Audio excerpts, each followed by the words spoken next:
जिधर बाबा विश्वनाथ हैं इधर जीवन है, और जिधर बाबा विश्वनाथ नहीं है उधर जीवन नहीं है। तो बनारस को भी प्री मोदी और पोस्ट मोदी देखना पड़ेगा। लेकिन 14 के पहले बनारस की जो ज़रूरतें थी, चाहे इंफ्रास्ट्रक्चर की ज़रूरत थी, रोड की जो ज़रूरत थी, और बढ़ती हुई आबादी की ज़रूरतों को पूरा करने के लिए जो जिन चीज़ों की आवश्यकता थी वो हो नहीं पा रहा था। और मोदी जी ने आने के बाद कम से कम इसमें कोई अपनी तरफ से कमी नहीं रखी। ऐसा नहीं कह सकते कि मोदी जी की बनारस में लोकप्रियता कम हुई है। मोदी जी को वोट कम मिलने का कारण विपक्ष की एकता, संविधान की दुहाई और कुछ सांगठनिक कमियां जो अपनी इनकी बीजेपी की थी वो थी। नगर के विकास में आप स्थानीय लोगों की ज़रूरतों को पूरा करेंगे तभी तो वो आपके पक्ष में होंगे। अगर हम दशाश्वमेध पे कोई आदमी अचानक से उसको बीपी की प्रॉब्लम होती, कार्डियक अरेस्ट होता है, तो उसको तुरंत ट्रांसपोर्ट करने के लिए क्या क्या तरीका है जी? व्यवस्था क्या? कांग्रेस की जो सबसे बड़ी कमजोरी है मुझे जो लगती है वो उनका संगठन है। नमस्कार, आप देख रहे हैं कैपिटल हेडलाइंस और मैं हूं वात्सल्य राय। साल का आखिरी महीना आ पहुंचा है, दिसंबर है। दिसंबर में भी एक हफ्ता बीत गया है, यानी साल बिल्कुल खत्म होने जा रहा है। कैपिटल हेडलाइंस की शुरुआत हमने इस साल की, और इस साल हमने आपको कश्मीर से लेकर उत्तर प्रदेश, महाराष्ट्र, बिहार कई जगह घुमाया। उत्तर प्रदेश में भी हम तमाम जगह गए। मथुरा से हमने शुरुआत की, अयोध्या गए, वाराणसी नहीं आ पाए थे। और वाराणसी आना इसलिए महत्वपूर्ण था 2024 में कि लोकसभा चुनाव में इस क्षेत्र का प्रतिनिधित्व कर रहे थे प्रधानमंत्री नरेंद्र मोदी। वही उम्मीदवार थे, चुनाव जीते, लेकिन मार्जिन घट गया। इस बार सिर्फ 1.5 लाख वोटों से वो चुनाव जीत पाए। उसके बाद एक खलबली सी मची और ये कहा गया कि लोकप्रियता में कमी आ रही है प्रधानमंत्री नरेंद्र मोदी के। और ये भी कहा गया साथ में कि जो बहुमत नहीं मिला है भारतीय जनता पार्टी को, 303 से सीटें घटकर आ पहुंची सिर्फ 240 पर। तो ये माना गया कि पूरे देश में कहीं ना कहीं इसका असर है, खासतौर पर उत्तर प्रदेश में, क्योंकि बनारस की सीट पर 1.5 लाख का मार्जिन माना गया। और सामने अजय राय थे उम्मीदवार कांग्रेस के, जिन्हें उतना कद्दावर नहीं माना जाता है प्रधानमंत्री नरेंद्र मोदी के सामने। लेकिन उसके बाद हरियाणा और महाराष्ट्र के चुनाव ने एक तस्वीर बदली। जब तस्वीर बदली तो एक चक्र वहां पूरा हुआ, इधर साल का भी चक्र पूरा हुआ। तो हमने कहा कि बनारस से ही देखने और समझने की कोशिश करते हैं। साथ में आपको बनारस शहर, घाट किनारे का इलाका, बाबा विश्वनाथ की ये नगरी है, दर्शन करके ही हम सीधे आए हैं। हमने कहा दोनों चीजें आपको दिखाते हैं। और बनारस के एक दिग्गज पत्रकार जो कि दिल्ली के भी दिग्गज रहे हैं, हमारे सीनियर हैं, श्री विभूति नारायण चतुर्वेदी जी हमारे साथ हैं। इन्हीं की नजर से देखेंगे, समझेंगे बनारस को भी, राजनीति को भी। बहुत बहुत स्वागत है सर आपका। बहुत धन्यवाद। बनारस आ गए हैं। सबसे पहले तो बनारस की जो आप खूबी बता रहे थे कि इधर जीवन है और इधर जीवन नहीं है, पहले तो शुरुआत यहीं से बात की करते हैं। देखिए, सब लोग जानते हैं बनारस की गंगा जो है उत्तर वाहिनी है। गंगा हिमालय से निकलती है यानी उत्तर से निकलती है, और बंगाल की खाड़ी में गिरती है यानी दक्षिण में गिरती है।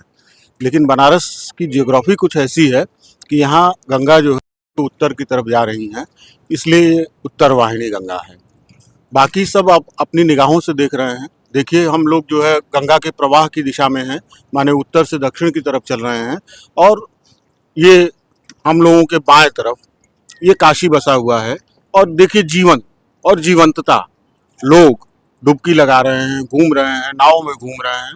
और इसके उलट दूसरी तरफ देखिए, उधर रेत, सिर्फ रेत और कुछ नहीं, जीवन नहीं है। तो जिधर बाबा विश्वनाथ हैं इधर जीवन है, और जिधर बाबा विश्वनाथ नहीं है उधर जीवन नहीं है। इसको आप इस तरीके से इंटरप्रेट कर सकते हैं। जी बिल्कुल, आपने जीवन का बड़ा अच्छा दर्शन बताया। बाबा विश्वनाथ की नगरी है और काशी को एक तरीके से बदल दिया है प्रधानमंत्री नरेंद्र मोदी ने। कई लोग इस बात को भी कह रहे हैं कि काशी को एक तरीके से प्रधानमंत्री नरेंद्र मोदी ने बदल दिया है। इसके बारे में भी मैं आपसे समझना चाहूंगा, काशी कितनी बदली, कितनी अलग हुई, आप कैसे देख रहे हैं? क्योंकि आप तो खांटी वाराणसी के रहने वाले हैं, बनारसी जिसे कहा जाए। देखिए, बनारस में बदलाव तो हुआ है, ये कोई भी देख सकता है। आप अगर इतिहास को देखें तो जैसे आप pre historic time, modern time देखते हैं तो बनारस को भी प्री मोदी और पोस्ट मोदी देखना पड़ेगा। और चूंकि मैं यहाँ का रहने वाला हूँ, यहीं पे पला बढ़ा, यहीं पे, ये अलग बात थी कि बाद में जो है राष्ट्रीय राजधानी में मुझे सेवा करने का अवसर मिला, लेकिन 14 के पहले बनारस की जो ज़रूरतें थी, चाहे इंफ्रास्ट्रक्चर की ज़रूरत थी, रोड की जो ज़रूरत थी, और बढ़ती हुई आबादी की ज़रूरतों को पूरा करने के लिए जो जिन चीज़ों की आवश्यकता थी वो हो नहीं पा रहा था। और मोदी जी ने आने के बाद कम से कम इसमें कोई अपनी तरफ से कमी नहीं रखी। ये अलग बात है कि मोदी जी के आने के बाद और उसके बाद उनकी लोकप्रियता को देखते हुए बनारस में जो है, आप सोचिए कि ये शहर जो है, अगर एक एवरेज माना जाता है कि शहर में हर साल जो है करीब 60-70 लाख जो है लोग बाहर से आते हैं। शहर की आबादी देख लीजिए, 30-40 लाख, और हर आदमी पे कम से कम 2 बाहर का आदमी इस शहर में विजिट करता है। जी, फ्लोटिंग पॉपुलेशन बहुत है और मेरे ख्याल से 60-70 लाख से भी ज्यादा, क्योंकि बताया गया कि सबसे ज्यादा लोग वाराणसी में आते हैं, उसके बाद मथुरा वृंदावन में। हम मथुरा वृंदावन से ही आते हैं और वहाँ 1 करोड़ लोग पिछले साल आए थे, जो यूपी गवर्नमेंट का आंकड़ा था। वाराणसी उससे थोड़ा आगे थी और हम बिल्कुल कॉरिडोर के पास, जो कॉरिडोर का घाट है, वहाँ पहुँचने वाले। समझना चाहूंगा कि ये बनारस सुधार हुआ, बनारस में काफी बदलाव हुए, उसके बावजूद इस बार जो 2024 का लोकसभा चुनाव हुआ, आखिर क्या वजह रही कि प्रधानमंत्री नरेंद्र मोदी की लोकप्रियता वाराणसी में घटती हुई नजर आई? क्या ये कांग्रेस और समाजवादी पार्टी का समीकरण था? स्थानीय लोगों की कुछ नाराजगी जो बताई जा रही थी वो? चुनाव के लिहाज से अगर चीज़ों को आप देखेंगे तो चीज़ें जो मुख्य रूप से समझ में आई आफ्टर इलेक्शन, एक तो विपक्ष की एकता, सारे एकजुट हुए, उनके वोट बैंक भी एकजुट हुए। दूसरा, जो संविधान का मामला चला, उस संविधान के मामले ने, जो संविधान से आरक्षण प्राप्त करते हैं उनको एक डर दिखाया कि ये हमारा जो अधिकार है ये छीन सकता है। जातीय गोलबंदी हुई, और ऐसा नहीं कह सकते कि मोदी जी की बनारस में लोकप्रियता कम हुई है, लेकिन जो परम्यूटेशन कम्बिनेशन बना चुनाव के समय में, जो राजनीतिक समीकरण बनते हैं आखिरी समय में, और एक बात और होती है, संगठन, आपका संगठन कैसे सक्रिय है, कौन लोग सक्रिय हैं, कैसे काम कर रहा है। तो मोदी जी को वोट कम मिलने का कारण विपक्ष की एकता, संविधान की दुहाई और कुछ सांगठनिक कमियां जो अपनी इनकी बीजेपी की थी वो थी, और उसकी वजह से वो वोट घटा। क्योंकि बनारस का हर आदमी जानता है कि मोदी जी के आने के बाद जिस तरीके से यहाँ पैसे की कोई कमी नहीं हुई है, डेवलपमेंट के लिए विजन की कोई कमी नहीं हुई है, कमिटमेंट की कोई कमी नहीं हुई है। हाँ, ये एक चीज़ और है कि इस पूरी प्लानिंग में जिसमें ये डेवलपमेंट हो रहा है, उसमें लोकल पॉपुलेंस के लिए कितनी जगह दी जा रही है, स्थानीय लोगों की। जैसे अब कॉरिडोर बन गया, गुदौलिया दशाश्वमेध इलाके में भीड़ बढ़ गई, लेकिन ये जो परंपरागत शहर है, इस परंपरागत शहर में आप बनारस को मिनी इंडिया के तौर पर देखिए, घाट भी उसी तरीके से आपको बने हुए दिख जाएंगे। तो जो अब मैं जैसे गुदौलिया दशाश्वमेध आदि इलाके की बात कर रहा हूँ, तो यहाँ सदियों से आबादी रह रही है, भीड़ आ गई, रिस्ट्रिक्शंस आ गए, पैदल ही चलना है, वाहन नहीं जाएंगे, उनको रोज़मर्रा की अपनी ज़रूरतें पूरी करनी है, किसी को अगर बीमारी हो गई तो अपने मरीज को लेके जाना है। तो इन सब चीज़ों पे शायद उतना काम नहीं हुआ कि स्थानीय, भाई नागरिक विकास में, नगर के विकास में आप स्थानीय लोगों की ज़रूरतों को पूरा करेंगे तभी तो वो आपके पक्ष में होंगे। आप हड़प्पा सभ्यता, सिंधु घाटी की सभ्यता जो पढ़ते हैं उसमें यही पढ़ते हैं ना कि नागरिक अवस्थापना कैसी थी। नागरिक अवस्थापना तो आप बना रहे हैं, लेकिन लोगों को सुविधा कैसी है। अगर हम दशाश्वमेध पे कोई आदमी अचानक से उसको बीपी की प्रॉब्लम होती है, कार्डियक अरेस्ट होता है, तो उसको तुरंत ट्रांसपोर्ट करने के लिए क्या तरीका है जी, व्यवस्था, क्या लोकल पॉपुलेंस की सहूलियत की जो चीज़ है वो शायद लैकिंग है, और उसको सोचना पड़ेगा इनको। जी बिल्कुल सोचना पड़ेगा। और इस बीच में हम आ पहुंचे हैं काशी विश्वनाथ मंदिर, और ये गंगा जो द्वार है, गंगा माँ इधर से दर्शन देती हैं और काशी विश्वनाथ के सीधे दर्शन करती हैं। बनारस नहीं आ पाते हैं, लगभग 1 करोड़ लोग हर साल आ रहे हैं वाराणसी, और ज्यादातर लोग बाबा विश्वनाथ के दर्शन करने आते हैं। काशी में आने का सबसे बड़ा प्रयोजन यही होता है, काल भैरव के दर्शन करते हैं, उसके बाद बाबा विश्वनाथ के दर्शन करते हैं। और ये बाबा का बिल्कुल गंगा द्वार है, सामने से ही बिल्कुल बाबा के दर्शन आप कर सकते हैं। गंगा स्नान करके यहीं से घाट लेकर प्रधानमंत्री नरेंद्र मोदी मेरे ख्याल से विभूति सर गए थे, जब कॉरिडोर का उद्घाटन हुआ था, यही शायद उन्होंने स्नान किया था। नहीं, यहीं पे उन्होंने स्नान किया था और यहीं से वो जल लेकर के कॉरिडोर उद्घाटन के समय बाबा का जलाभिषेक करने के लिए निकले थे। लोग आ रहे हैं, जा रहे हैं, और ठीक इसके बगल में महाश्मशान है, मणिकर्णिका। तो बाबा, महाश्मशान और उनके पास जाने का द्वार, ये एक त्रिकोण पर अभी हम लोग खड़े हैं। और इसमें कहीं कोई शक नहीं है कि कॉरिडोर ने लोकप्रियता बढ़ाई है, सहूलियत बढ़ाई है और लोगों की भीड़ बढ़ी है। जिसके बारे में आप सुनते रहते हैं, यहाँ पर कभी चिता की अग्नि ठंडी नहीं होती। मुक्ति की भूमि है काशी। बनारस जो है वो मुक्ति की भूमि है। वरुणा और 80 दो नदियों के बीच यही कहा जाता है, मान्यता यही है, ये विशेश्वर है और ये तारक मंत्र देते हैं। अगर आप विशेश्वर की कृपा आपको प्राप्त होती है तो यही कहा जाता है कि वो आखिरी समय में शिव जो है आपको तारक मंत्र दे करके आपको मोक्ष प्रदान कर देते हैं, आप मुक्त हो जाते हैं धरा के जीवन से। तो इसलिए यहाँ इसकी मान्यता है। अदरवाइज वैभव, धन आदि मांगने के लिए बहुत सारे तीर्थ स्थान हैं, बहुत सारे देवता हैं। मां अन्नपूर्णा जीवन की देवी है और भगवान शिव मुक्ति के देवता है, और ये मुक्ति की नगरी है, ज्ञान की भी नगरी है काशी, संस्कृति की नगरी है, साहित्य की नगरी है, और गंगा की नगरी है, जहाँ गंगा उत्तरवाहिनी हो जाती है। बहुत कम जगह है जहाँ पर गंगा, वैसे मैं मुंगेर भी मेरा ननिहाल है, वहाँ भी उत्तरवाहिनी गंगा है, तो बहुत ही कम जगह है वाराणसी मुंगेर जैसी गंगा गंगोत्री से निकलकर गंगा सागर में मिलती है, तब तक ऐसी बहुत कम जगह है। लेकिन काशी की जो महिमा है वो अपरंपार है। हम चक्र की बात कर रहे थे, एक चक्र पूरा हो गया महाराष्ट्र चुनाव के बाद। फिर कहा जा रहा है कि एक बार भारतीय जनता पार्टी और प्रधानमंत्री मोदी की लोकप्रियता बढ़ गई है। हरियाणा में जीते, महाराष्ट्र में जीते। इस राजनीतिक समीकरण को बदलते हुए 24 में आपने बहुत कुछ देखा, चढ़ाव देखा, उतार देखा। कांग्रेस के लिए कहा जा रहा है जो कि उसने गेन किया था लोकसभा चुनाव में, वो अब उसके हाथ से निकल गया। इसे आप कैसे देखते हैं? देखिए, कांग्रेस की जो सबसे बड़ी कमजोरी है, मुझे जो लगती है, वो उनका संगठन है। जब तक कांग्रेस अपने संगठन में गतिशीलता नहीं ला पाती, संगठन को दुरुस्त नहीं करती है, ठीक है, पॉलिटिकल एजेंडे से एक ध्रुवीकरण हो सकता है, लोग एकजुट हो सकते हैं, लेकिन अल्टीमेटली आपको जनता से अगर कनेक्ट रहना है तो आपका कार्यकर्ता जो है जनता के साथ होना चाहिए। और कांग्रेस को सबसे पहले, खासतौर से उत्तर भारत के राज्यों में, उत्तर प्रदेश, बिहार, पूर्वांचल, जहां हम बैठे हुए हैं, यहाँ मुझे नहीं दिखता कि कांग्रेस के संगठन में अभी वो दम है जो उसको चाहिए। जो जैसे भारतीय जनता पार्टी के साथ जो मैंने अभी थोड़ी देर कही पहले बात कि चुनाव में जो वोट कम मिले उसमें सांगठनिक वजह भी हो सकती हैं।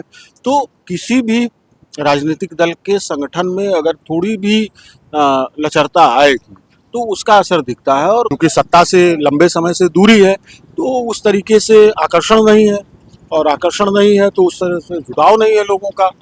और जब तक वो संगठन पे अपने काम नहीं करेंगे और उसको बेहतर नहीं करेंगे, तब तक उनको इन चीज़ों से उबर नहीं पाएंगे। जी, और बीजेपी और प्रधानमंत्री मोदी की लोकप्रियता, लोग कह रहे हैं दोबारा उसी शिखर पर पहुंच गए, उसे आप कैसे देखते हैं? देखिए, मोदी जी आज से नहीं, 2014 में जब वो चुनाव लड़े थे तब से ही वो लोकप्रिय हैं और आज भी वो लोकप्रिय हैं। उनके स्टेचर का इस समय कोई लीडर भारत में नहीं है। और हमारी जिस तरीके की आबादी है उस हिसाब से अगर देखा जाए तो दुनिया में भी जो है माना जाता है कि वो सबसे लोकप्रिय नेता हैं। तो मोदी जी की लोकप्रियता में 19-20 हो सकता है, आपके सर्वे के तरीके से भी हो सकता है, उसमें कहीं कोई दिक्कत नहीं है। लीडर की लोकप्रियता का पैमाना क्या है? वो ज़्यादा सीट जीता दे। तो ज़्यादा सीट जीतने के लिए क्या चाहिए आपको? संगठन सही चाहिए, मुद्दे सही चाहिए। तो मुद्दे सही होंगे, संगठन सही होगा, तो आपका जो भी लीडर होगा वो सर्वाधिक लोकप्रिय हो जाएगा। कभी इंदिरा जी थी सर्वाधिक लोकप्रिय भारत में, है ना? लेकिन उस समय भारत की आबादी कितनी थी? आज भारत की आबादी 140 करोड़ है।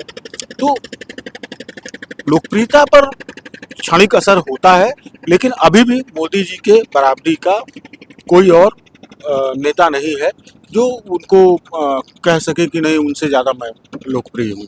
जी ऐसा नहीं। मोदी जी फिट भी है, लेकिन जीवन के 75वें वर्ष में है। 75 का बैरियर उन्होंने खुद तय किया है, लेकिन अभी लगता नहीं कि वो रिटायर होने के मूड में है। अमित शाह साहब जो गृह मंत्री हैं देश के, उन्होंने भी कह दिया है कि 29 का चुनाव भी प्रधानमंत्री नरेंद्र मोदी के नेतृत्व में लड़ा जाएगा, लेकिन फिर भी उनके उत्तराधिकारी की तलाश शुरू हो गई है। अमित शाह साहब जिनका मैंने नाम लिया, एक तो नाम उनका ही आता है, दूसरे उत्तर प्रदेश के मुख्यमंत्री योगी आदित्यनाथ, जिनकी बड़ी लोकप्रियता लगातार बढ़ रही है। हरियाणा में जीत हो या महाराष्ट्र में जीत हो, श्रेय कहीं ना कहीं उन्हें भी दिया जाता है। और देवेंद्र फडणवीस, जब से महाराष्ट्र में जीत मिली बीजेपी को और उनको दोबारा मुख्यमंत्री बनाया गया, उनको तीसरा उत्तराधिकारी के रूप में तीसरे नंबर पर क्या देखते हैं? आपको क्या लगता है? देखिए, एक नेता ये कह चुका है, नाइदर टायर्ड नॉट रिटायर्ड। ठीक है, तो वाजपेयी जी की इस कथन को याद रखा जाए। उस समय क्या इक्वेशन बनेगा, मोदी जी के बाद कौन ये पूरा बैटन संभालेगा? हर नेता जो अपने अपने राज्यों में, जिनका आपने अभी जिक्र किया, योगी जी का उत्तर प्रदेश में, फडणवीस का जो है महाराष्ट्र में, हेमंत विश्व शर्मा जो है असम में राज कर रहे हैं, तो ऐसे अलग अलग जगहों पे सारे लोग हैं। लेकिन इसको हम तुरंत ये नहीं कह सकते कि मोदी का उत्तराधिकारी यही होंगे।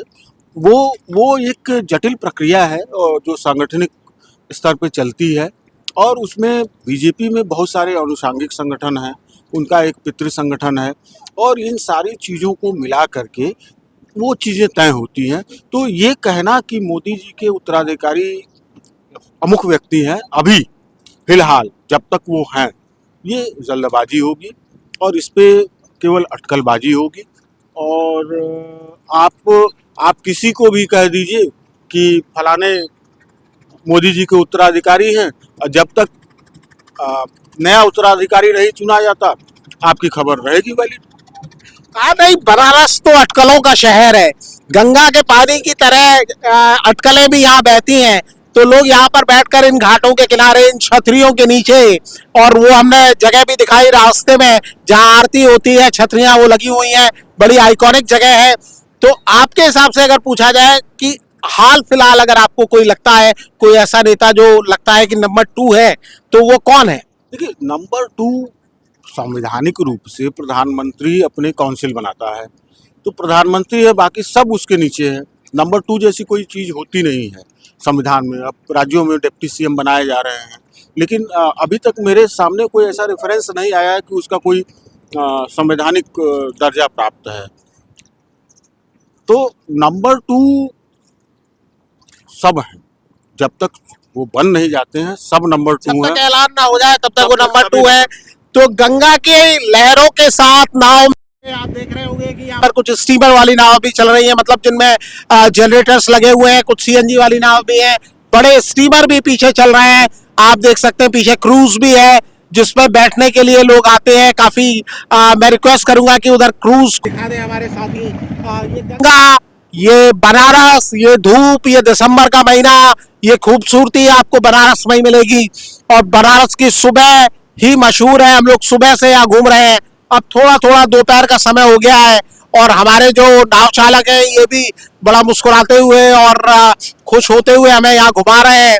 और जो लोग बनारस नहीं आ पाते हैं, ये वीडियो खास उन्हीं लोगों के लिए है जो लोग यहाँ आते हैं, वो काशी की मस्ती में बाबा विश्वनाथ का आशीर्वाद लेकर, माँ गंगा का आशीर्वाद लेकर, माँ अन्नपूर्णा का आशीर्वाद लेकर नहीं आ पाते।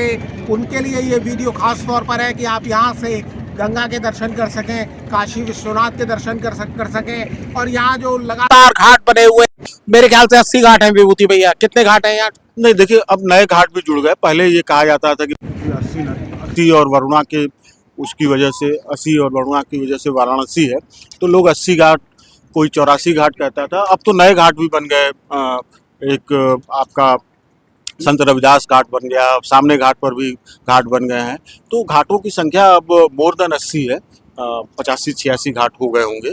और लगातार नमो घाट जो यहाँ का अभी हाल में ही उद्घाटित हुआ है प्रधानमंत्री के हाँ, नाम पर। प्रधानमंत्री के नाम पे, और योगी जी और धनखड़ जी अभी देव दीपावली के दिन उसका उद्घाटन हुआ है। और उसको उसको योगी जी ने चुटकी लेते हुए भी कहा कि भैया भारत के अलावा और कहाँ घाट होते हैं, तो ये तो दुनिया का सबसे बड़ा घाट है, और भारत का तो वो सबसे बड़ा घाट नमो घाट बन ही गया है। तो घाट, और अच्छा यहाँ सबसे बड़ी बात है कि हर घाट का अपना एक इतिहास है। आपको दरभंगा नरेश का भी घाट मिलेगा, आपको अहिल्याबाई के नाम का भी घाट मिलेगा, आपको यहाँ के स्थानीय पांडे बबुआ का भी घाट मिलेगा, आपको 80 घाट भी मिलेगा जो नदी के नाम पे होगा, आपको तुलसीदास के नाम पे तुलसी घाट भी मिलेगा। और 2 महाश्मशान हैं, एक तो मणिकर्णिका जिसका आपने अभी लगातार जिक्र किया, और एक जो है जब दक्षिण की तरफ हम लोग बढ़ रहे हैं वहाँ हरिश्चंद्र घाट है, जहाँ कहा जाता है कि महाराज हरिश्चंद्र जो है इसी घाट पर बिके, उसी पे उन्होंने अपने बच्चे का अंतिम संस्कार किया। तो आप जो कह रहे थे ना कि बनारस में धर्म है, बनारस में संस्कृति है, बनारस में साहित्य है, बनारस में संगीत है ना, तो सारी चीज़ें। और आप सोचिए ना कि रामायण काल से बनारस का संबंध जो है, दशरथ कुमारों का ननिहाल बनारस से जोड़ा जाता है। आप आयुर्वेद में आएंगे तो सुश्रुत बनारस में है। आप आएंगे तो दो जैन तीर्थंकरों का जन्म बनारस में होता है। आप बौद्धिज्म में आएंगे तो बुद्ध का पहला उपदेश बनारस में होता है। तो यहाँ गुरु नानक देव ने बनारस एक बार विजिट किया, रामकृष्ण परमहंस यहाँ आए, तो ये बहुत बड़ा कनेक्शन। शंकराचार्य को जो है अद्वैत की जो उनकी फिलॉसफी है इसी बनारस में प्राप्त हुई। और बाबा कबीरदास को कौन भूल कबीर सकता को है? कौन भूल सकता है, रैदास को कौन भूल सकता है, वो जी। सारा कुछ है। तो यहाँ निर्गुण ब्रह्म भी है और सगुण ब्रह्म भी है, तो बनारस में सब कुछ है। और मैं तो जो भी बाहर से लोग आते हैं उनसे सिर्फ एक बात कहता हूँ कि बनारस में कुछ देखने लायक नहीं है, बनारस में महसूस करने लायक चीज़ है। आप आइए, 1-2 दिन यहाँ बिताइए, आप यहाँ के लोगों का संवाद देखिए, यहाँ के लोगों का खान पान देखिए, ये चीज़ फील कीजिए। हाँ, अब ये अलग बात है कि चूंकि टूरिस्ट ज़्यादा आ रहे हैं, भीड़ ज़्यादा हो रही है, तो उसका जो है बाजारीकरण हो रहा है, और वो उसकी जो मौलिकता है उसको प्रिजर्व करने में स्थानीय लोग हम कहेंगे कि कुछ हद तक नाकाम हो रहे हैं। तो बनारसीपन को बनाए रखना बनारस वालों की एक चुनौती है। और बाकी बनारस में विकास भी है, बनारस में बाकी प्रवास भी है, आके लोग कर रहे हैं, बनारस में गंगा भी है, विश्वनाथ भी है, सब कुछ है बनारस में, कहीं कोई कमी नहीं है। तो जो लोग देखना चाहते हैं कि बनारस का खांटी बनारसीपन क्या है, उन्हीं के लिए हमने आदरणीय विभूति नारायण चतुर्वेदी जी को यहाँ आमंत्रित किया। बड़ी लंबी बात की हमने, बात की गंगा की, हमने बात की बाबा विश्वनाथ की, जिनकी वजह से ये काशी है, और काशी के वही सर्वे सर्वा है देवादिदेव भोले बाबा, और उन्हीं की कृपा से ये बात हुई राजनीति की, बात हुई प्रधानमंत्री की, क्योंकि 1 साल का चक्र भी पूरा हो रहा है। जैसा मैंने आपको कहा कि बहुत महत्वपूर्ण साल भारतीय कालखंड में नहीं है कि बहुत दिसंबर सामान्य वाली नहीं है जो हाँ, महसूस की महसूस की जाती है, थोड़ी जी। कड़ी धूप जिसको कह सकते हैं। जी। इसके बावजूद लोग जो है आनंद ले रहे हैं, प्रवासी पक्षी उड़ रहे हैं गंगा में, और वो इसी समय आते हैं। बिल्कुल। तो सब कुछ है काशी में, लेकिन बहुत कुछ चाहिए, इस तो समय की मांग होती है। जी बिल्कुल बिल्कुल। लेकिन काशी का जो अपने आप में फक्कड़पन है, जिसके बारे में विभूति भैया ने बात की, उसे आपको महसूस करना है तो आपको आना पड़ेगा। और जो लोग नहीं आ सकते हैं, इस वीडियो के सहारे हमने कोशिश की है कि आप तक वो फीलिंग पहुंचाई जाए। अगर वो भावनाएं आप तक पहुंचती हैं तो हमारा ये वीडियो बनाना बहुत कामयाब होगा। आपका बहुत बहुत धन्यवाद सर, आपने हमें वक्त दिया, बात की हमसे, इतनी अच्छी बातें आपने हमें बताई, बहुत आभार, नमस्कार। तो आप सभी देखने वालों का भी आभार, और वात्सल्य राय की ओर से सादर नमस्कार।